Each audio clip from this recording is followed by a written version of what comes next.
so that was, I was kind of skipping ahead to another example of what some of these people were doing.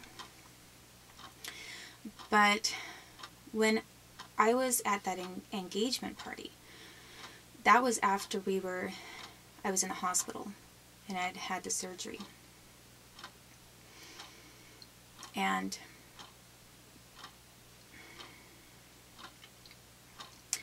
I just know that woman, the Colombian woman, she knew what had happened to me in surgery, and she gave me that box of silverware as an inside joke about how to eat a heart. And there were people who were not good people that have been connected to United States people too, and other countries. And and then it was terrible. This one little girl threw up at the engagement party. There were a couple people who looked like they were happy, and they maybe were totally clueless. That nobody filled them in on really what was going on and some of the animosity. And I think some people were maybe worried. Well, what is she really going to do? Is she going to get married or not? Or what's going on? Because she did cancel that thing, like they just didn't know what to think about me. And there were maybe 2 people who looked scared for me. Like they looked like they felt really sorry for me and scared for me. And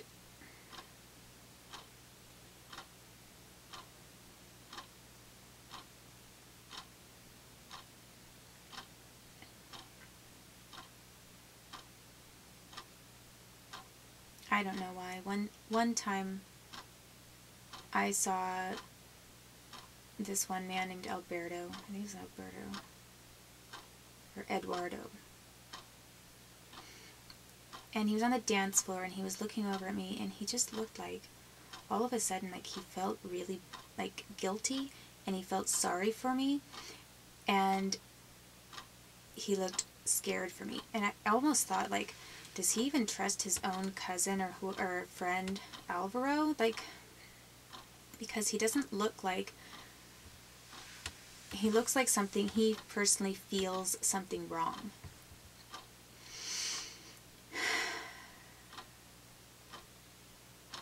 I had met his wife. She was okay, but I did catch her making fun of me at one of the very first functions I went to with a lot of Colombians there. It's the first dance thing that I went to with Alvaro. There were a ton of people there. It was very dark. I danced with Henry and was like, my whole waist was twisting back and forth because he was dancing so fast.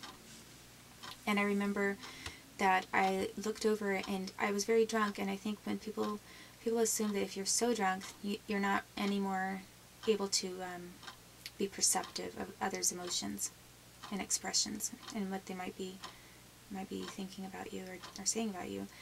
And I remember that I looked over her at the table and she was mocking me. She was making fun of me to other women.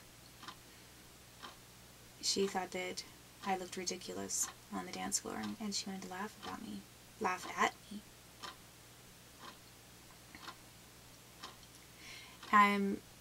It was for a brief moment. That's the only time that I actually saw that kind of demeanor with her. There were probably, other times we got ready together, to go to dinner together and different things. But I didn't know all the time what they all really thought about me. In general, I didn't have any problem with any of them. I didn't have any dislike for any particular reason for any of them.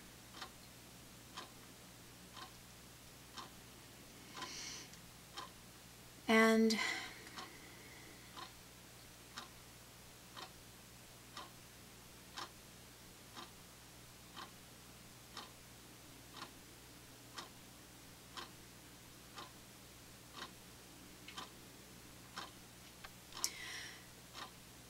so I was so sick that I wasn't really participating too much with trying to put the engagement thing together. He went to someone's house and got the engagement notices out by himself or with some other friends, with like a group of friends, not with me. There's probably who knows who was there. But and then it was after my surgery, after I had the surgery, and I can't remember if it's right now if I did have that surgery before or after. I'll have to think about it, but I think it was before, I'm pretty sure. Possibly it was after. It didn't really matter, because which way or the other, there was still a point that they made about how to eat a heart.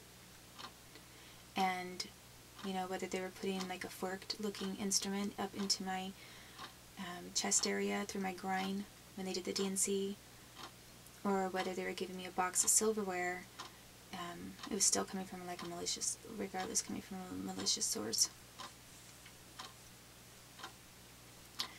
And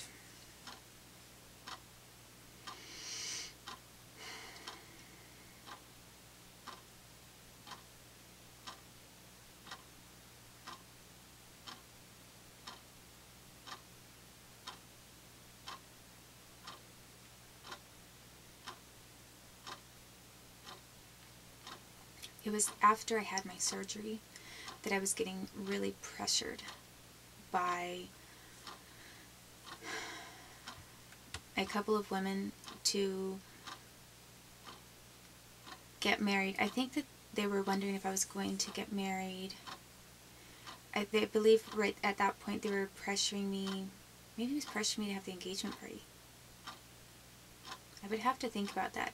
I don't remember if they were pressuring me to go agree to have that engagement party and be engaged, or if they were pressuring me to actually have a wedding over there.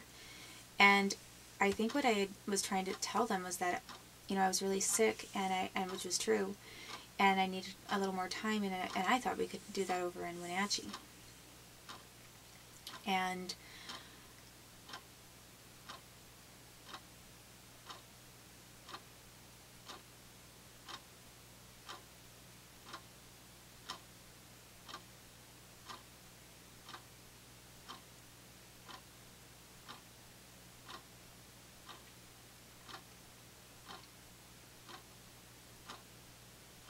I am pausing because I'm just thinking about something really quick.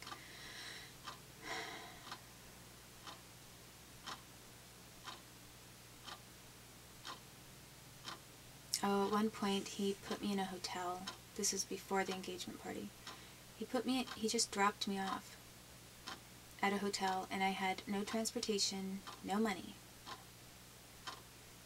Actually, I had $100. I had like $100, something like that. And then when I left my room one time for a few minutes, all of a sudden my $100 was gone. Somebody had gone into my room and gone through my backpack and taken it. So it had to have been somebody who had a key to the room, which meant it was Motel 6 staff somewhere. And when I went over to this one, the only place that it was next to was a bar again. There was no restaurant. It wasn't in a normal town. It was like off of the freeway in the woods, and it was just a small Motel 6 and a bar and nothing else. I mean,